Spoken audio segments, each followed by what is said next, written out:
सबको प्रभु यीशु मसीह के नाम में जय मसीह की। कैसे हैं आप लोग? अच्छे हैं प्रभु की दया से। मैं भी अच्छा हूँ। मैं आप लोग के लिए एक सुंदर वचन लेके आया हूँ, जो कि मेरे लिए नहीं, आपके लिए नहीं, सब लोगों के लिए। मैं आप लोग के लिए कुछ शुभ संदेश लेके आया हूँ प्रभु के नाम से, और आप इसे सुनकर अपने कलीसिया में बता सकते हैं और प्रचार कर सकते हैं। और मैं आज का सुंदर वचन और आज का विषय में जाना चाहता हूँ। जाने से पहले मैं थोड़ा सा प्रार्थना कर लेता हूँ। प्रभु का वचन कहता है, कुछ भी काम करो पहले प्रार्थना कर लो। तो ठीक है, मैं आगे प्रार्थना करता हूँ।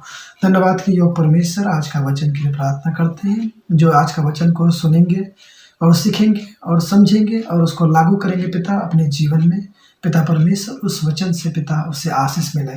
जो इस वीडियो को देख रहे हैं या सुन रहे हैं पिता, उससे भी आशीष देने पाए।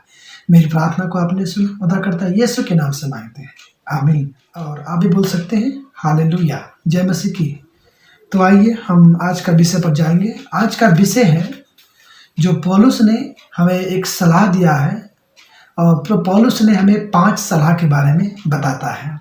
तो हम देखेंगे पौलुस की किताब में से कुछ, पौलुस जो किताबों को लिखे हैं तो उन्हीं में से हम देखेंगे। आज का विषय है व्यवहारिक मसीह जीवन के लिए 5 सलाह है, जो हर एक मसीह भाई बहनों को ये 5 सलाह को माननी चाहिए और करनी चाहिए, और अपने पड़ोसी में, अपने समाज में, अपने कलीसिया में, और जहाँ जहाँ मसीह भाई बहन है, इस 5 सलाह को इसमें ज़रूर केंद्रित करें और इसे सोचें।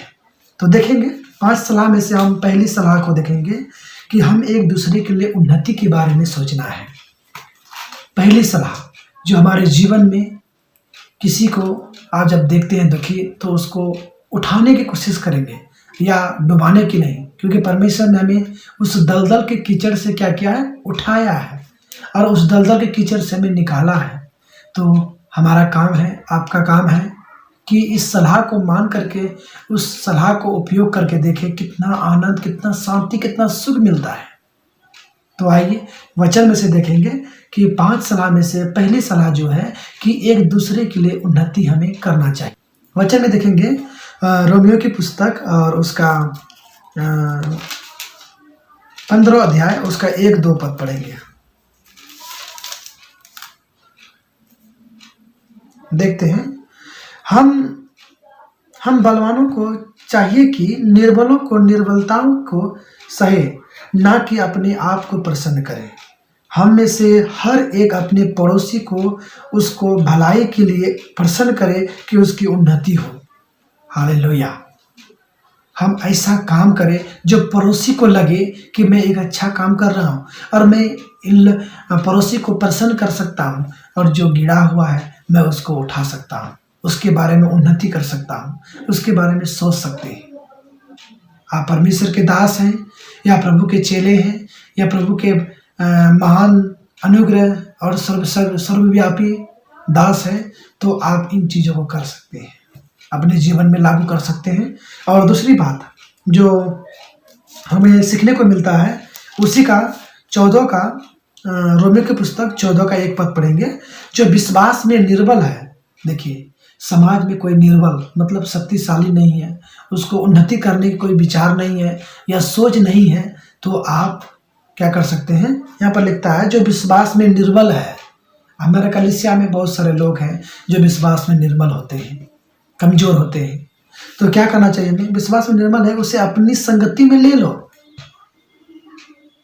संसार की बात नहीं कर सकते हैं, परंतु मसीही विषय में हम देख सकते हैं जो विश्वास में कमजोर है, वो मसीही संगति में वो अपने पास बुला ले और उसको संगति में रखे, तो वो क्या हो जाए, निर्बल से बलवान हो जाएगा। परमेश्वर का आगे वचन भी कहता है, परंतु उसकी शंकाओं पर विवाद करने के लिए नहीं, उसके विश्वास को उन्नति करने के लिए हम ऐसे सोचें। चलिए हम आगे की ओर बढ़ते हैं। 5 बात में से हम पहली बात बता दी। दूसरी बात है, हम एक दूसरे की आदर करें। ये दूसरी बात बहुत सम्मान की बात है। जिसका बाल पके हुए होते हैं, जो बुजुर्ग रहते हैं, तो उसको आदर देने का पहला काम है। जब आपके सामने माता आप बैठे हुए हैं, वो बुजुर्ग हैं, उसके बाल पके हुए हैं, तो उसको बैठने के लिए देना चाहिए। ये आदर है, परमेश्वर में सिखाता है। और हमें यहाँ पर वचन में भी हम देख सकते हैं कि रोमियो 12 का 10 पद में देख सकते हैं कि हमें क्या बताता है, भाईचारे के प्रेम से एक दूसरे के स्नेह रखो, परंतु आदर करने में एक दूसरे से बढ़कर चलो। देखिए क्या बोलता है, भाईचारे का प्रेम रहना चाहिए। आपका सामने वाला पड़ोसी भाईचारे का मतलब भाई जैसा प्रेम रखते हैं, वैसे ही और लोगों से भी रखना चाहिए, क्योंकि हम एक दूसरे की आदर करने के लिए सीखना है। परमेश्वर भी देखिए एक दूसरे के लिए आदर किया। परमेश्वर ने उसके जैसा हम करेंगे तो इस संसार में हम एक नमूना बन सकते हैं, मसीहत भी। और आप लोगों से गुजारिश है कि ये 5 सलाह में से मैं 2 सलाह बताया। पहली सलाह जो था कि हम एक दूसरे की उन्नति के बारे में सोचना चाहिए, और परमेश्वर का वचन भी हमें बताती है जैसे कि तीसरी बातें हैं, हम एक दूसरे का भार उठाना चाहिए। हालेलुया, ये सबसे इम्पोर्टेंट बात है, हमें एक दूसरे का भार उठाना चाहिए। ये कैसे कर सकते हैं, थोड़ा सा परमेश्वर का वचन को हम देख लेते हैं। गलातियों की पुस्तक और उसका 2 पद पढ़ेंगे हम लोग। उसके बाद पढ़ने के बाद हम इसको वचन को स्पर्श करेंगे। गलातियों की पुस्तक और उसका 6 का 2 पद, 6 का 2 पद देखिए क्या बताता है, ध्यानपूर्वक सुनेंगे। तुम एक दूसरे का भार उठाओ और इस प्रकार मसीह की व्यवस्था को पूरी करो। हालेलुया, ये परमेश्वर का वचन हमें सिखाती है और हमें बताता है कि एक दूसरे का भार को उठाना है, और ये परमेश्वर की व्यवस्था का कहना है। जो एक दूसरे का भार को उठाते हैं, एक दूसरे का समस्या को लेते हैं और लेकर के उसको समाधान करते हैं, तो परमेश्वर की व्यवस्था को आप पूरा करते हैं। हालेलुया, ये परमेश्वर की अनुग्रह है। तो अभी से आप लागू करें। तीसरी सलाह है जो कि हमें एक दूसरे की भार को उठाना चाहिए। जैसे उदाहरण के लिए आप विश्वासी में से कोई गरीब है या वो फटा कपड़ा पहनते हैं, आपके पास कपड़ा है तो आप उसे दे सकते हैं। एक दूसरे का भार को उठाने के लिए सीखिए। मेरे प्यारो दासियों और मेरे प्यारे भाइयों, इस वचन को जो सुन रहे हैं, चौथी बातें जो हैं कि हम एक दूसरे के अधीन रहना चाहिए। इसमें कोई भेदभाव नहीं कि आप बड़े हैं हम छोटे हैं। जो मसीह में आता है, कोई गीत गाने के लिए जानता है तो वो बड़ा है, आराधना करने के लिए जानते हैं तो वो बड़ा है, नहीं, एक दूसरे के अधीन रहना चाहिए। जैसे वचन में हमें बताती है, हम निकाल कर देखेंगे इफिसियों की पुस्तक उसका 5 अध्याय और उसका 21 पद क्या कहते हैं, मसीह के भय से एक दूसरे के अधीन रहो। यहाँ पर बोलता है मसीह के भय से एक दूसरे के अधीन रहना चाहिए। परमेश्वर का भय मान करके एक दूसरे से अधीन रहना चाहिए। मतलब परमेश्वर मसीह के भय से एक दूसरे के अधीन रहो। मतलब इसमें हमें क्या बताना चाहता है, जैसे नीचे में उसी का लिखा हुआ 22 पद में, हे पत्नियों अपने पति के ऐसे अधीन रहो जैसे प्रभु यीशु के।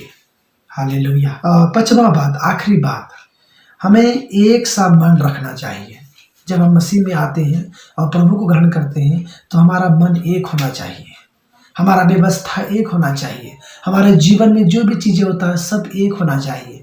तो हम देखेंगे वचन में से, और ये वचन है रोमियो 12 का 16 पद। हमें देख लेते हैं, निकाल लेते हैं 12 का 16 पद, और हमें क्या बताता है 16 का, आपस में एक सा मन रखो, अभिमानी ना हो, परंतु दीनों के साथ संगति रखो और अपनी दृष्टि में बुद्धिमान ना हो। हालेलुया, ये परमेश्वर का वचन हमें बताती है। इसीलिए हमारे जीवन में ये एक सा मन होना बहुत जरूरी है।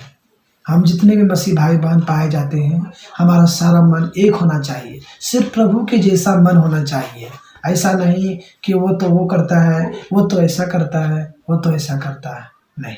आप परमेश्वर के बच्चे हैं, प्रभु के दास हैं, तो हमें ये अनिवार्य है कि हमारा जीवन में एक मन होना चाहिए। हम किसी तरह भटक नहीं सकते। ये पौलुस का 5 सलाह जो था, जो आपको हमने स्पर्श करके बताया और मैं शॉर्ट कट के बताया कि आज का विषय मैंने जो आपको बताया कि व्यवहारिक मसीही जीवन के लिए ये 5 सलाह अनिवार्य है।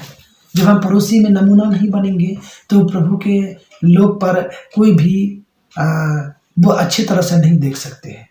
जैसे कि मान चले आपके मुंह से गंदे गाली नहीं निकलना चाहिए, झूठ नहीं बोलना चाहिए, आपका बातों को पहले स्पष्ट होना चाहिए कि मैं कैसा हूँ, मेरा व्यवहार कैसा है। हम मसीह में जब आते हैं तो मेरा व्यवहार कैसा होना चाहिए। आपका व्यवहार अच्छा नहीं है तो सामने वाला को प्रसन्न नहीं कर सकते, सामने वाला को आप अच्छा से नहीं रख सकते। वो आपको तुरंत उत्तर देगा कि आप तो सही नहीं है, तो आप दूसरे को कैसे सही करेंगे। तो एक मसीही जीवन में एक मसीही व्यवहार होना चाहिए, तब हमारे जीवन को एक परिवर्तन का रूप और धारण देता है।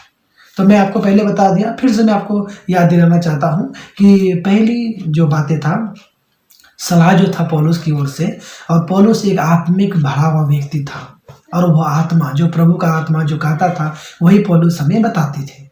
और इसीलिए ये पौलुस भी हमें बता रहा 5 सलाह के बारे में। पहली सलाह था कि हमें एक दूसरे की उन्नति के बारे में सोचना है, और दूसरी बातें हैं हम एक दूसरे का आदर करने के लिए सीखना है। तीसरी बातें हैं हम एक दूसरे का भार को उठाना है। चौथी बातें हैं कि हम एक दूसरे का अधीन रहना है। और हम 5वां बातें जो सीखे, हमारा मन एक सा होना चाहिए।